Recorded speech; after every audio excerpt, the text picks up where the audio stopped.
میں نے ان کو کہا کہ ہاں شہر تو بہت اچھا ہے، شہر کی لائف کے بارے میں نے ان کو بتایا، پھر وہ بھی سن کے کافی خوش ہوئے۔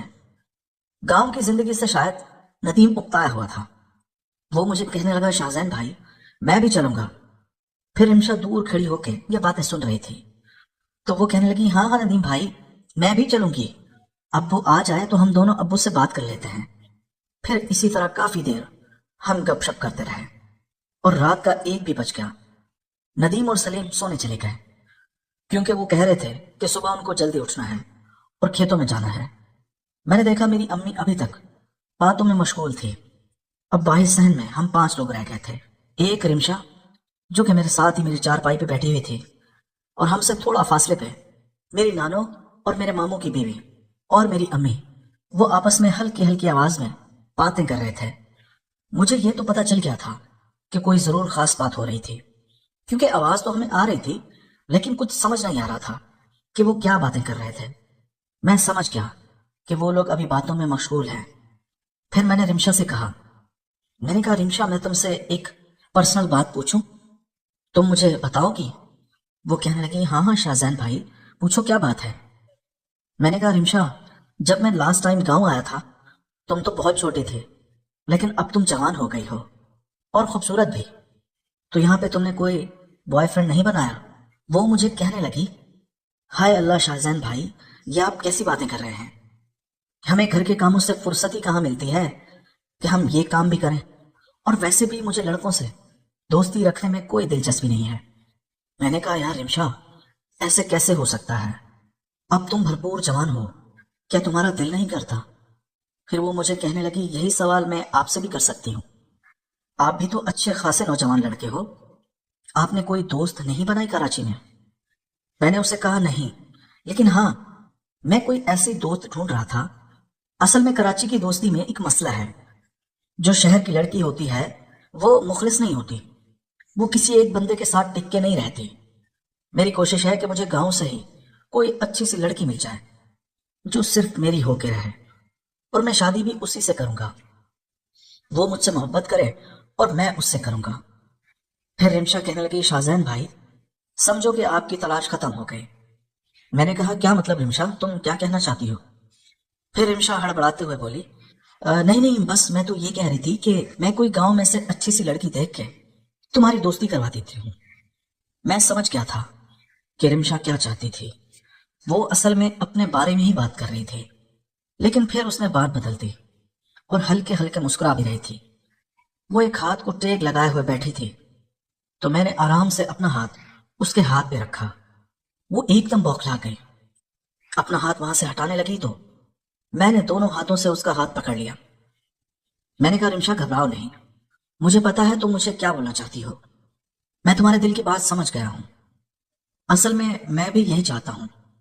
اب میں رمشا کو اپنی باتوں کے جال میں پھنسا رہا تھا، مجھے یہ تو پتا چل گیا تھا کہ رمشا مجھے پسند کرتی تھی، میں جو بھی رمشا کو بات بولوں گا وہ گھر میں سے کسی کو نہیں بتائے گی۔ پھر میں نے اس سے کہا کہ رمشا میں تمہیں اپنے دل کی بات بتاؤں، اگر تم وعدہ کرو کہ کسی کو بھی نہیں بتاؤ گی۔ اس نے آنکھیں اچکا کر مجھے دیکھا اور پھر کہنے لگی ہاں شاہزین بھائی بتائیں۔ میں نے کہا رمشا میں اصل میں گاؤں آیا ہی اسی وجہ سے ہوں۔ پھر وہ کہنے لگی کس وجہ سے؟ میں نے کہا رمشا میں تمہارے لیے ہی آیا ہوں، اصل میں تمہیں بچپن سے ہی پسند کرتا ہوں، اور تم مجھ سے قسم لے لو میں نے تمہارے علاوہ اپنے دل میں کسی کو جگہ نہیں دی۔ میں جب سے جوان ہوا ہوں میں صرف تمہارے بارے میں ہی سوچتا ہوں، میں گاؤں آیا ہی اس لیے تھا کہ تمہاری مرضی جان سکوں، اور پھر میں اپنے امی ابو سے بات کروں کہ وہ تمہارے امی ابو سے ہماری شادی کی بات چلائیں۔ میں رمشا سے جھوٹ بول رہا تھا، میں صرف باتوں کے جال بن رہا تھا، لیکن میں یہ محسوس کر رہا تھا کہ رمشا سچ میں ایموشنل ہو گئی تھی۔ پھر وہ کہنے لگی خدا کا شکر ہے شاہزین بھائی، اللہ نے تمہارے دل میں میری محبت ڈال دی ہے۔ میں تو نماز پڑھتی تھی اور جب بھی قرآن پڑھتی تھی میں تو اپنی دعاؤں میں تمہیں ہی مانگتی تھی۔ شاہزین تمہارے چہرے کے نقش اپنے ذہن میں بناتی تھی۔ میں جب سے جوان ہوئی ہوں میں نے بھی اپنا دل تمہیں ہی دیا ہوا ہے۔